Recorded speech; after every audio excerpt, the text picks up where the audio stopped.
নামাজ নাই, কুরবানি নাই।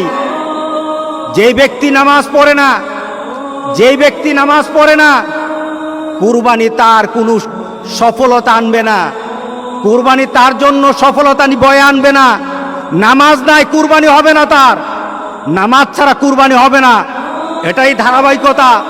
ইন্না আতাইনাকাল কাউসার ফাসাল্লি লিরাব্বিকা ওয়ানহার। নামাজ আগে, কুরবানি পড়ে।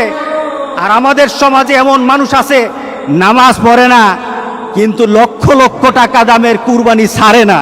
তার মানে কি? সে দিন বুঝে না, সে ইসলাম বুঝে না, মুহাম্মদ সাল্লাল্লাহু আলাইহি সাল্লামকে দেওয়া আল্লাহর ঘোষণাও জানে না, ইব্রাহিম আলাইহিস সালামকে দেওয়া সেই কুরবানির নীতি জানে না। এই কুরবানি তার জন্য কোনো সফলতা বয়ে আনবে না।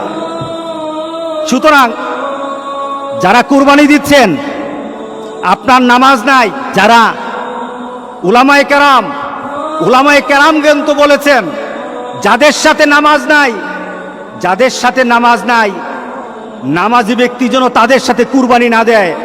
কারণ বেনামাজির কুরবানি হবে না।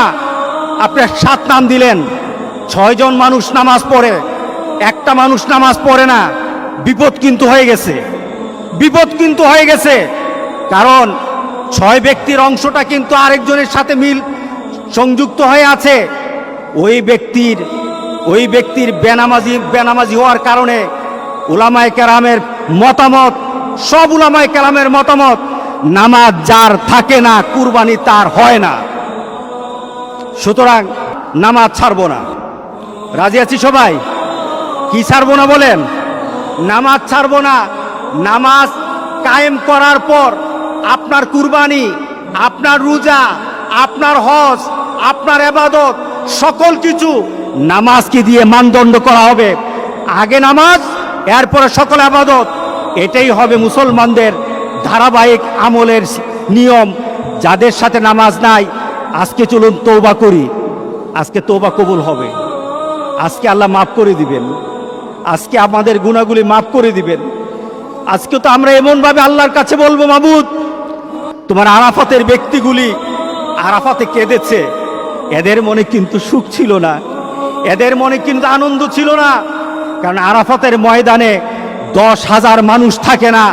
মুহাম্মদ সাল্লাল্লাহু আলাইহি সাল্লাম যখন হজ করে গেলেন, তখনই তো 1.25 লাখের উপর মানুষ ছিল। 10,000 মানুষ আরাফাতের ময়দানে কখনো ছিল না।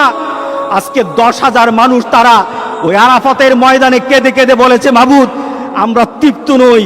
কারণ যেখানে থাকার কথা ছিল 40 থেকে 50 লক্ষ মানুষ, যেখানে 50 লক্ষ মানুষ আল্লাহর দরবারে কাঁদার কথা ছিল, সেখানে 10,000 মানুষ তাদের আবেগটুকু দিয়ে আল্লাহর দরবারে কেঁদে কেঁদে বলেছে, মাবুদ এই দুনিয়া থেকে তুমি মেহেরবানি করে বিপদ দূর করে দাও, গোটা পৃথিবীর মানুষকে স্বাভাবিকভাবে হজ করার মতো তৌফিক দান করে দাও।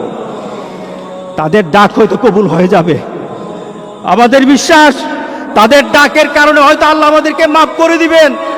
আজকে চলুন আমরা আল্লাহর দরবারে বলি, আজকে কয়টা মাস হয়ে গেল? আজকে প্রায় 6টা মাস আমরা যেন একটা নতুন পৃথিবীতে বাস করছি।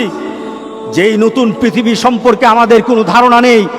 আমরা একজন আরেকজনের সাথে মিশতে পারি না, আমরা একজন আরেকজনের সাথে কুলাকুলিও করতে পারি না, আমরা একজন আরেকজনের সাথে মুসাফাও করতে পারি না, আমরা একজন আরেকজনের বাড়িতে দাওয়াত খেতেও পারি না।